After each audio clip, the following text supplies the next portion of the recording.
Hello everyone, recently Suri সদর হসপিটালে আমাদের একটা ট্রেনিং অ্যারেঞ্জ করা হয়েছে আর আজকে হচ্ছে তার তৃতীয় দিন। তো আজ আমি বোলপুর জামবনি বাস স্ট্যান্ডের সকাল 9:10 বাসে উঠে পড়েছি। আর এই সময় বাস থেকে বাইরের দৃশ্য দেখতে বেশ সুন্দর লাগে, চারিদিকে সবুজে ভরে উঠে। তো বাস তো বেশ ভালোই চলছিল, ভাবলাম লেট করলেও 10:30-এর মধ্যে ঠিক টাইমে পৌঁছে। কিন্তু তার হলো কই, বাসটা যখন পুরন্দরপুর ঢুকছে বাস স্ট্যান্ডের ঠিক আগেই বাস দাঁড়িয়ে গেল।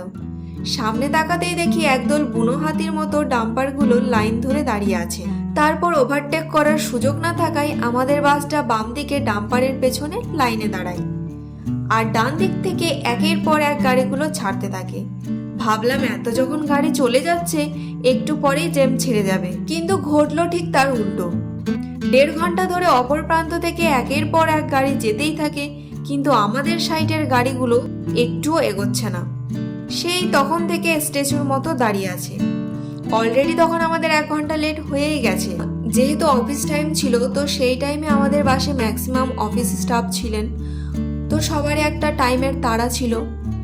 তো অনেকেই নেমে পড়ে যাচ্ছিলেন, অনেকে ভাবছিলেন যে হয়তো জ্যামটা ছেড়ে যাবে, বাস ঠিক এগিয়ে যাবে, কিন্তু তার কিছুতেই হচ্ছিল না। কোনো সম্ভাবনাই ছিল না যে বাসটা জ্যাম থেকে পেরিয়ে এগোবে। তো এভাবে অনেকক্ষণ অপেক্ষার পর কারোর ধৈর্য ছিল না।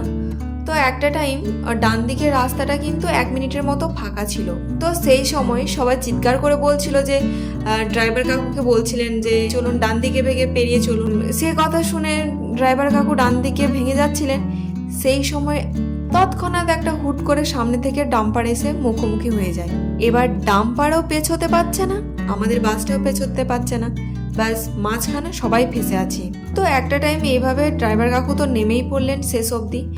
তো আমরাও থাকতে না পেরে ড্রাইভার আমাদেরকে বললেন যে আপনারা হেঁটে যান, যদি জ্যাম ছেড়ে যায় আপনাদেরকে আমরা রাস্তায় তুলে নেব। ঠিক আছে, তো আমরা বাস থেকে নেমেও গিয়েছিলাম। এবার বাস থেকে নেমে যে আমরা পুরন্দরপুর বাস স্ট্যান্ডে হেঁটে যাব, সেইটুকু রাস্তা ঠিকঠাক নেই। আশেপাশে চারিদিকে জঙ্গল হয়ে আছে, পুরো কাদা জলে থই থই করছে। তো যাই হোক কষ্ট করে হেঁটে গেলাম। পুরন্দরপুর বাস স্ট্যান্ডে গিয়ে একটা টোটো ধরে সিউড়ির দিকে চললাম। সেখানেও এক জ্বালা, মানে সিউড়ি পৌঁছে গেছি, সেখানেও মুখে পড়ে গেছে আমাদের রেলগেট। ব্যাস সেখানেও আরো 10-15 মিনিট অপেক্ষা কর। ভাবলাম আজ গাড়ির এত ভিড় কেন, জ্যাম কেন? তো সবাই বলা বলি করছে সিউড়ির তিলপাড়া ব্যারেজের ডিভাইডার ভেঙে যাওয়ায় সেই রাস্তা দিয়ে ডাম্পারগুলো যেতে পারছে না, তাই ভেঙে ভেঙে কোথা থেকে এই পুরন্দরপুরে উঠছে সেটা আমার ঠিক জানা নেই, তাই জন্যই মেনলি এই রাস্তার অবস্থা।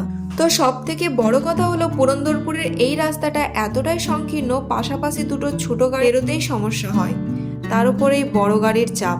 আর এই যে দেখতে পাচ্ছেন সিউড়ির ওভারব্রিজটা, এটা হয়তো ব্রিটিশ আমল থেকে শুরু হয়েছে, এই স্বাধীন ভারতেও এখনো কমপ্লিট হয়ে ওঠেনি, জানি না কবে হবে।